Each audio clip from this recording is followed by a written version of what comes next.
집에 창문에 크리스마스 트리를 아주 이쁘게 해놓고 전구가 반짝반짝하고 빛나는 그런 모습을 보았습니다. 참 보기 좋았어요. 여러분, 하나님이 우리에게 그리스도를 알릴 수 있는 좋은 기회를 주셨잖아요. 그죠? 그러니까 이런 때에 여러분의 가정에도 크리스마스 트리도 하고 아이들과 더불어 왜 우리가 크리스마스가 중요한지 가르쳐도 주고, 이런 기회를 통해서 내가 그리스도를 믿는 사람이라는 자기 고백도 하고 사람들에게 주님의 오심을 기뻐하는 그런 노력을 좀 했으면 좋겠다, 그런 생각이 듭니다. 할렐루야. 오늘 우리가 읽은 말씀 가운데 보면은 시므온이라고 하는 사람의 이야기가 소개가 되어집니다. 시므온은 이스라엘의 위로를 기다리는 자, 다시 말하면 메시아를 기다리는 사람이었죠. 자, 오늘 말씀 가운데 보게 되면 25절에 예루살렘에 시므온이라는 사람이 있으니 이 사람은 의롭고 경건하여 이스라엘의 위로를 기다리는 자라 그랬습니다. 이스라엘의 위로를 기다린다는 말은 하나님의 구원의 임함을 기다린다, 그런 뜻이에요. 그래서 구약성경 이사야 40장 1절에도 보면 내 백성을 위로하라 하는 말씀이 있죠. 그것은 이제 그리스도가 이 땅에 오시고 하나님의 구원이 임하심으로 그것이 바로 이스라엘의 위로다라는 표현으로 쓰여지게 된다 하는 것입니다. 그 다음에 30절을 보게 되면 그는 이런 고백을 합니다. 내 눈이 주의 구원을 보았사오니. 무슨 말입니까? 시므온이 이때 아기 예수를 품에 안게 되죠. 하나님의 성전에서 아기 예수를 품에 안고 하나님 앞에 찬양하고 기뻐하면서 고백하기를 내 눈이 주의 구원을 보았사오니, 그렇게 고백합니다. 그러니까 메시아 그리스도가 이 땅에 오시는 목적을 이야기하는 거죠. 하나님의 아들 그리스도가 이 땅에 오시는 그 목적은 우리를 죄와 멸망에서 구원하시는데 그 목적이 있다, 그런 뜻이고, 자, 그리스도가 오셔서 그냥 그리스도가 되는 건 아니죠. 그가 오셨다고 하나님의 구원이 그냥 임하는 건 아니고, 그는 우리 구원을 위해서 그가 십자가의 고통을 이제 참아내셨기 때문에 하나님은 우리 모두의 죄를 그에게 담당시키시고 그가 십자가에서 피 흘려 죽임당하심으로 우리의 구원을 이루셨다, 그런 뜻입니다. 그 다음에 31절을 봅니다. 이는 만민 앞에 예비하신 것이요 이방을 비추는 빛이요 주의 백성 이스라엘의 영광이니이다. 그렇게 고백을 하고 있어요. 이게 무슨 뜻일까요? 하나님의 구원이 그리스도를 통하여 임하는데 그 하나님의 구원은 이스라엘만을 위한 구원이 아니다. 만민을 위한 구원이다. 아멘. 만민을 위하여 예비된 하나님의 구원이다. 과거, 현재, 미래에 이스라엘은 물론이고 세상 모든 사람들을 위하여 보내어지는 그리스도 구원자다. 그런 의미로 지금 말씀을 해주고 있습니다. 하나님의 구원에는 차별이 없거든요. 인종의 차별이 없고 문화의 차별이 없고 유식 무식의 차별이 없고 남녀의 차별이 없고 가진 것과 가지지 못한 것에 차별이 없는 모든 사람을 위한 하나님의 구원자다, 그런 것을 의미하는 것입니다. 시므온은 역사 속에 오셨던 그리스도를 기다리는 분이었죠. 그런데 이 시대를 살고 있는 여러분은 또 우리 그리스도인들은 이 크리스마스 시즌을 보내면서 오셨던 아기 예수를 찬양하고 기뻐하는 것만 아니라 우리는 역사 속에 다시 오시는 그리스도를 대망하는 자들입니다. 다시 오시는 그리스도를 기다리는 자들이다, 그런 뜻이죠. 자, 요한복음 14장 2절 3절에 보면 예수님께서 말씀하셨어요. 내가 너희를 위하여 처소를 예비하려 가노니 가서 너희를 위하여 처소를 예비하면 내가 다시 와서 너희를 내게로 영접하여 나 있는 곳에 너희도 함께 있게 하리라. 믿습니까? 누구의 약속입니까? 예수님의 약속이죠. 자, 신실한 주님의 약속을 따라 그분은 역사의 한때가 되면 우리 가운데 다시 오시게 될 줄 믿습니다. 그러면 이제 우리가 크리스마스 시즌에 우리는 역사 속에 다시 오시는 그리스도를 대망하는 자들인데, 우리가 어떤 모습으로, 어떤 자세로, 어떤 믿음으로 그분의 다시 오심을 기다려야 하느냐, 그분의 다시 오심을 기다리는 저와 여러분이 어떤 자세로 이 시대를 살아야 하느냐 하는 것을 우리는 시므온이라고 하는 사람의 모습에서 발견하게 됩니다.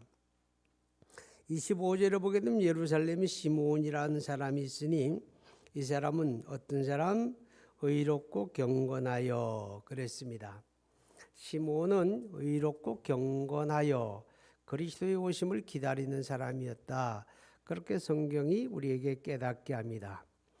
의롭고 경건했다라는 말은 그 시대의 모든 사람들이 사는 방식대로 살았다? 아니면 다르게 살았다? 다르게 살았다 그 말이죠. 그 시대 사람들이 사는 모습과는 다른 모습으로 살았다 그런 뜻이에요. 그 시대 사람들이 살아가는 방법과는 다른 방법으로 살았다. 그것을 가리켜서 그는 의롭고 경건한 사람이다. 그렇게 성경은 우리에게 깨닫게 합니다. 36절에 가서 보면 바누엘의 딸 안나라고 하는 여선지자에 대한 이야기도 나오죠. 그 사람의 이야기도 들여다보면 똑같은 이야기입니다. 그도 그리스도의 오심을 기다리는 사람이었는데 그도 마찬가지로 의롭고 경건하여 그는 하나님의 성전을 떠나지 아니하고 주야에 금식하며 기도하는 삶을 살았더라. 그렇게 이야기합니다. 자, 여러분, 의롭고 경건하게 산다고 하는 말은 세상 편에서 산다는 말이 아니고 하나님 편에서 산다 그런 뜻이에요. 아멘. 그러니까 성경에서 말하는 의라고 하는 것은 도덕적인 차원의 의가 아니고 하나님 편에 있다는 거예요. 하나님 편에. 그러니까 의롭고 경건하게 살았다. 세상 편에서 서서 살지 않고 하나님 편에서 서서 살았다. 그런 말이죠.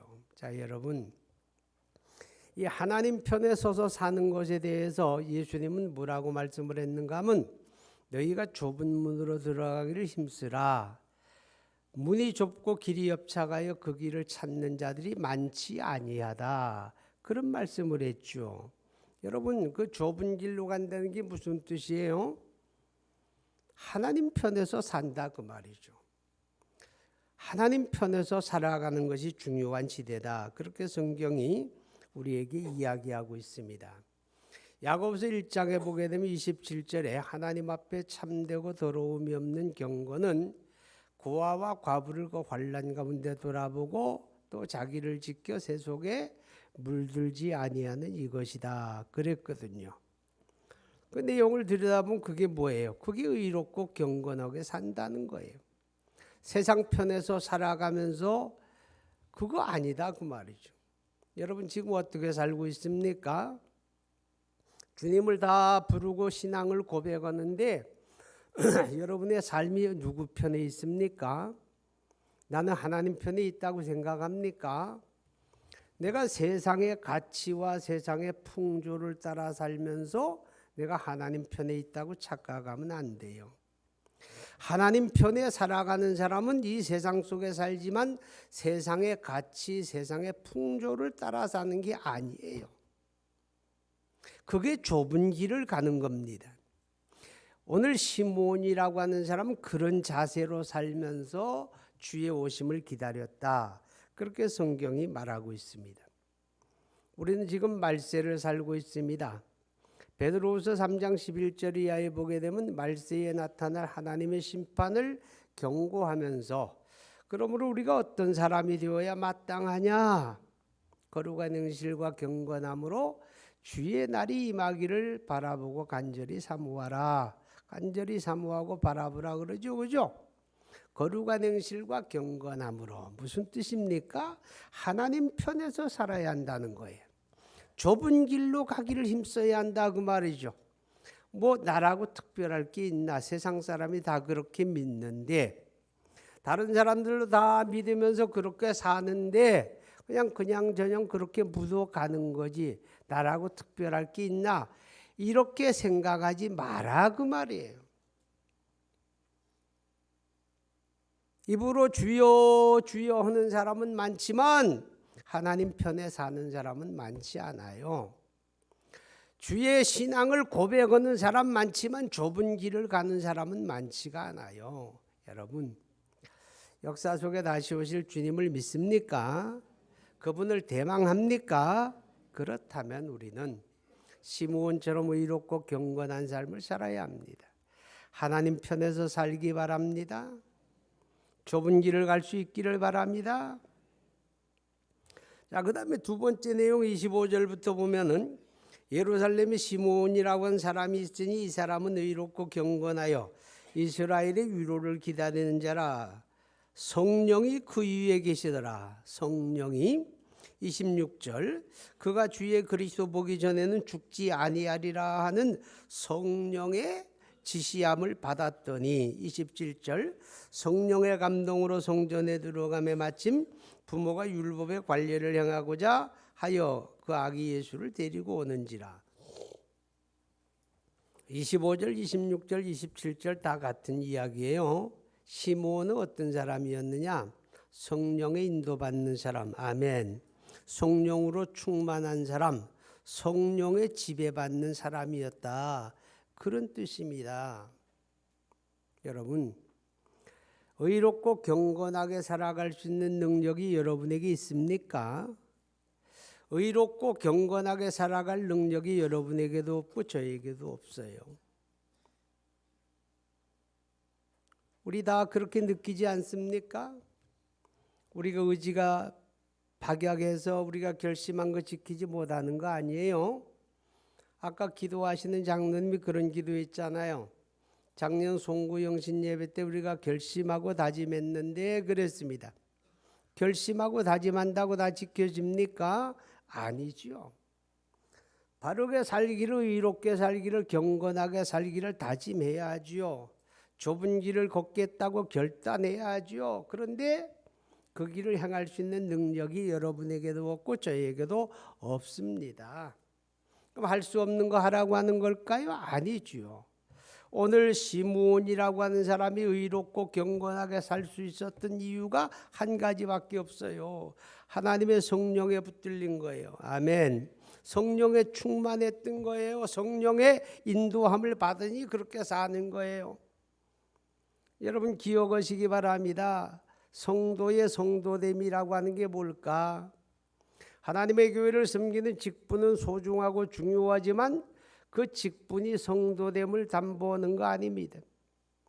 우리 신앙생활을 오래 했다고 하는 신앙연조가 중요하지만 신앙연조가 성도됨을 보증하는 건 아니에요. 성도가 성도됨이라고 하는 건 무엇이 있느냐? 성령 충만함이 있는 거예요. 할렐루야. 여러분 성도가 성령 충만하지 못하면요 절대로 성도된 삶을 살아낼 수가 없어요. 하나님 편에서 살 수가 없어요. 믿음을 고백하는 건 다르고 살아가는 거 다르고 그렇게 살 수밖에 없어요. 디모데후서 3장 5절에 보게 되면 말세에 고통하는 때가 이르겠다 이렇게 말씀을 하고 5절에 경건의 모양은 있으나 경건의 능력은 부인하는 자니 이 같은 자들에게서 내가 돌아서라 그랬어요. 그게 무슨 말입니까? 말세가 되게 되면 신앙이 껍데기만 남는다 그런 뜻이에요. 경건의 모양은 있는데 경건의 능력 알맹이가 없어요. 내용이 없어요. 경건의 능력이 뭐예요? 경건의 능력 하나님 편에 사는 거잖아요. 경건의 능력이 뭐예요? 좁은 길을 걸어가는 거지요. 그런데 껍데기는 다 있는데 좁은 길은 걷지 못한다 그 말이에요. 껍데기는 다 그럴듯한데 하나님 편에서는 살지 않는다 그 말이죠. 다 세상 사랑하고 세상 편에 사는 거예요. 세상의 가치를 따라 살고 세상의 풍조를 따라 살고 그렇게 살면서도 우리는 신자입니다. 나 하나님 사랑합니다. 그러면서 산다 그 말이죠. 여러분 기억하시기 바랍니다. 이 같은 자들에게서 내가 돌아서라 무슨 말씀입니까? 껍데기만 가지고 살지 말아라 그 말이죠. 그 안에 채울 게 있다 그 말이에요. 아멘. 그 안에 채울 게 뭐예요? 성령 충만이에요. 성령 충만해야 돼요. 말세에 성령 충만하지 못하면 여러분 절대로 성도됨을 감당할 수 없습니다. 그래서 에베소 5장 18절에 말씀하죠. 술 취하지 마라. 이는 방탕한 것이니 오직 성령의 충만함을 받으라. 하나님의 성령에 충만하지 않으면 목회자가 목회자 되지 못합니다. 여러분 성도가 성도 될 수가 없어요. 성도가 성도 될 수 없어요. 하나님의 성령 충만해야, 성령에 붙들려져야, 성령의 이끌림을 받아야 시몬이 시몬 되는 거고 역사 속에 다시 오시는 그리스도를 대망하며 우리가 성도답게 살아낼 줄로 믿습니다.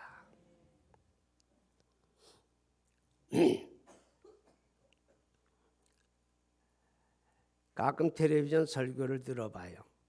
기독교 같은 게 방송국이 여러 개가 되고 5개나 되는데 가끔 들어보면 참 안타까울 때가, 나도 마찬가지고 별다르지 않은 사람이지만 설교를 들으면서 느끼는 거는 그 많은 좋은 얘기, 온갖 좋은 얘기는 다 하는데 설교 속에 느껴지는 게 하나 있어요. 너무 메마르다. 너무 메마르다. 그런 느낌을 가져요. 왜 그렇게 메마를까요? 왜 그렇게 메마를까요? 바울이 그것을 이렇게 이야기합니다.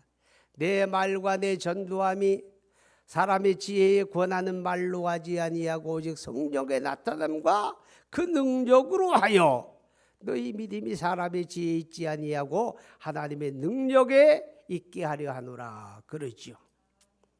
사람의 말과 사람의 지식과 사람의 지혜로 전하니 온갖 좋은 말은 다 있는데 메마르기 짝이 없어요. 그것은 사람의 지혜 차원을 벗어나지 못해요. 이 시대는 성령 충만하지 않으면 성도가 성도다워지지 못하니 주의 다시 오심을 기다리는 성도들이여 하나님의 성령으로 충만하시기를 바랍니다. 35절의 말씀을 보니까 이렇게 이야기합니다. 또 칼이 내 마음을 찌르듯 하리니, 칼이 내 마음을 찌르듯 하리니. 시몬이 마리아를 두고 예언하는 말씀이거든요. 아기 예수를 품에 안은 시몬이 마리아를 두고 예언하기를 칼이 내 마음을 찌르듯 하리라. 이게 무슨 말일까요? 구원자 예수 그리스도 그가 십자가에 죽으실 것을 예언하는 거예요. 그는 죽으러 오셨다 그 말이죠. 우리의 구원자로 오신 그분은 그냥 오셨기 때문에 구원자가 되는 게 아니라 그가 십자가에 피 흘려 죽으심으로 우리 죄를 대속해 주시고 구원자가 되셨다 그런 뜻이에요. 그리스도의 십자가를 지켜보아야 했던 마리아의 마음은 칼로 찌르는 것 같은 고통과 고난을 겪게 될 것이라고 예언하는 겁니다. 여러분, 다시 오시는 그리스도를 기다리는 하나님의 사람들은 이 시대를 어떻게 살아야 하는가 하면 오직 예수의 십자가를 굳게 붙잡아야 합니다. 할렐루야. 예수의 십자가만이 구원의 능력이에요. 예수의 십자가만이 우리의 죄를 해결하고 우리의 죽을 생명을 영생으로 바꾸어 주고 예수의 십자가만이 다시 오시는 그리스도를 영광 가운데 맞이하게 하는 능력이지요. 그래서 사도 바울은 내가 십자가 외에 다른 것을 알지 아니하기로 작정했다고 말하며 내가 예수의 십자가만을 자랑하겠다고 말하며 어떤 사람은 지혜를 구하고 어떤 사람은 지식을 구하지만 나는 십자가에 못 박힌 예수만을 전한다. 왜냐하면 십자가만이 구원의 능력이다. 할렐루야.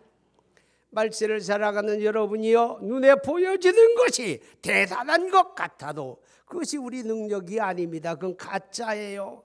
잠깐 있다 없어지는 거예요. 그게 재물이고 그게 권력이고 그게 세상 영광이에요. 근데 그걸 너무 크게 붙잡고 매달리지 마십시오. 예수의 십자가를 굳건하게 잡으시기 바랍니다. 이런 사람은 그 믿음에 실패하지 않아요. 예수의 십자가를 크게 의지하는 사람, 그들은 승리하게 돼 있다 그 말이죠. 여러분, 우리가 주님의 십자가를 의지하는 것뿐만 아니라 예수님께서 아무든지 나를 따라오려거든 자기를 부인하고 자기 십자가를 지고 나를 따르라, 마태복음 16장에 그렇게 말씀을 했습니다. 그리스도의 다시 오심을 기다리는 하나님의 사람들 어떻게 사느냐? 자기 십자가 지고 살아야죠. 할렐루야. 아멘 소리 쏙 들어가시네. 그냥 자기 십자가 져야 돼요. 이 십자가를 진다는 건 두 가지 의미인데, 하나는 자기 죽음을 의미합니다. 예수의 십자가는 예수의 죽음을 이야기하잖아요. 내가 져야 될 십자가는 내가 죽어야 하는 거예요. 내 안에 죽을 게 죽어야 좁은 길을 갑니다. 아멘. 내 안에 죽을 게 죽어야 예수의 십자가를 붙잡습니다. 내 안에 죽을 게 죽어져야 하나님 편에 서서 살 수가 있다 그 말이죠. 내 안에 죽을 게 죽어져야 성령의 충만함을 받는 거예요. 내 안에 죽을 거 그대로 다 두고서 아무리 성령 충만을 외쳐도 하나님의 성령 충만하지 못해요. 죽을 게 죽어야 돼요. 그래서 바울이 고백하기를 나는 날마다 죽노라. 주의 십자가 앞에서 내 욕망이 죽고 내 욕심이 죽고 세상을 사랑하는 것이 죽고 내가 붙잡고 의지하는 게 죽어지고, 내가 죽어져야 주의 십자가 붙잡아요. 내가 죽어져야 하나님 편에 살아요. 내가 죽어져야 좁은 길을 갈 수가 있어요. 그게 십자가 지는 거예요. 그리고 또 다른 건 사명의 십자가입니다. 주님이 우리에게 부여한 사명이 있어요. 예수 믿고 구원받았다는 말은 사명자다 그 말이죠. 십자가 없는 신앙생활을 꿈꾸지 마세요. 십자가 없는 신앙생활을 마음에 두지 마세요. 어떻게 편하게 신앙생활 좀 하면 안 될까? 천국 가기는 마찬가지인데 뭘 그렇게 어렵게 가려고 하느냐고. 여러분, 십자가 팽개치지 마세요. 십자가 벗어버리려고 발버둥 치지 마세요. 그거 벗어버리고는 좁은 길 가지 못해요. 그거 벗어버리고는 주님 따르지 못한다고 그랬잖아요. 주님이 내게 무엇을 요구하든지 믿음으로 감당할 수 있기 바랍니다. 하나님 감당할 수 있는 능력 달라고 기도하시기 바랍니다. 하나님의 은혜를 구하시기 바랍니다. 십자가만 주시는 분이 아니잖아요. 감당할 능력도 주시는 분이잖아요. 할렐루야. 그래서 주의 다시 오심을 대망하는 모든 그리스도인들은 주님의 십자가 굳건하게 붙잡으시고 자기 십자가 잘 지고 가세요. 그럼 주님 오시는 그때에 우리는 영광의 자리에 앉을 줄로 믿습니다. 자, 그 다음에 29절의 말씀을 보니까 주제여 이제는 말씀하신 대로 종을 평안히 놓아주시는도다. 여기서 주제여 하는 말은 하나님을 가리키는 말입니다. 하나님은 만유의 주제가 되시죠. 만유를 지으시고 다스리는 분. 그런데 시므온이 고백하기를 이제는 평안히 놓아주시는도다, 이렇게 말씀을 해요. 이게 무슨 말일까요? 26절과 관계가 되는데, 하나님의 성령이 말씀하시기를 내가 그리스도를 보기 전에는 죽지 않으리라 그런 거예요. 이때 시므온은 펄펄 피가 끓는 젊은 청춘이 아니었다는 얘기죠. 나이 많은 노인이에요. 눈도 침침하고 걸음 걷기도 힘들고 빨리 벗어버리고 싶은데 하나님의 성령이 그리스도를 보기 전에 죽지 않을 것이다 그랬는데 이제 내 눈이 주의 구원을 보았나이다. 할렐루야. 이제 내 눈이 주의 구원을 보았사오니 죽어도 여한이 없습니다. 그런 고백이에요. 여기서 우리 한 가지 기억해야 합니다. 예수 안에 있는 사람에게 죽음은 어떤 의미냐 그 말이죠. 하나님이 나를 자유 주시는 거다 그렇게 고백하잖아요. 나를 평안히 놓아주시는 겁니다. 죽음 후에 그 영혼이 지옥불에 들어간다면 그게 평안히 놓아주는 걸까요? 죽음 후에 그 영혼이 하나님 나라 천국에 들어가니까 나를 평안히 놓아주신다, 그런 고백이잖아요. 우리가 육체 안에 사는 삶이라고 하는 건 하루를 살면 하루를 사는 만큼 근심 걱정 벗어날 방법이 없잖아요. 세월이 가면 늙어짐을 피할 수가 없고 병들고 상하고 고통당하는 거 피할 것이 없는 그게 육체의 삶인데, 예수 안에 구원받은 하나님의 사람들 안에 영원한 생명을 가진 사람들은 죽음을 초월했잖아요. 예수님 말씀하기를 내가 부활이요 생명이니 나를 믿는 자는 죽어도 살고 무릇 살아 믿는 자는 영원히 죽지 않으리라. 그게 주님이 주신 생명이거든요. 이 같은 그리스도인들에게 육체를 벗어나는 것은요, 하늘의 안식을 누리는 거예요. 요한계시록 14장 13절에 말씀하죠. 주 안에 죽는 자들이 복이 있다. 할렐루야. 예수 안에 산 사람은 죽음이 복이라는 거예요. 왜냐하면 모든 수고를 그치고 쉬리니, 할렐루야, 모든 수고를 그치고 쉬는 날이 그리스도 안에서 우리가 육체의 죽음을 맞는 날이거든요. 자, 그러면 역사 속에 다시 오시는 그리스도를 대망하는 하나님의 사람들의 이 시대를 어떻게 살아갈 것인가? 의롭고 경건하게 하나님 편에서 살 뿐만 아니라 하나님의 성령으로 충만해서 살 뿐만 아니라 예수의 십자가 굳게 붙잡고 자기 십자가 지면서 살아야 돼요. 그리고 우리 마음속에 하늘나라, 하나님의 나라 천국을 아로새겨야 합니다. 하나님 나라 천국을 바라보는 눈이 열려야 합니다. 하나님 나라 천국을 바라보는 눈이 열린 사람이 시므온처럼 고백할 수 있는 거예요. 이제는 주여 종을 평안히 놓아주시나이다.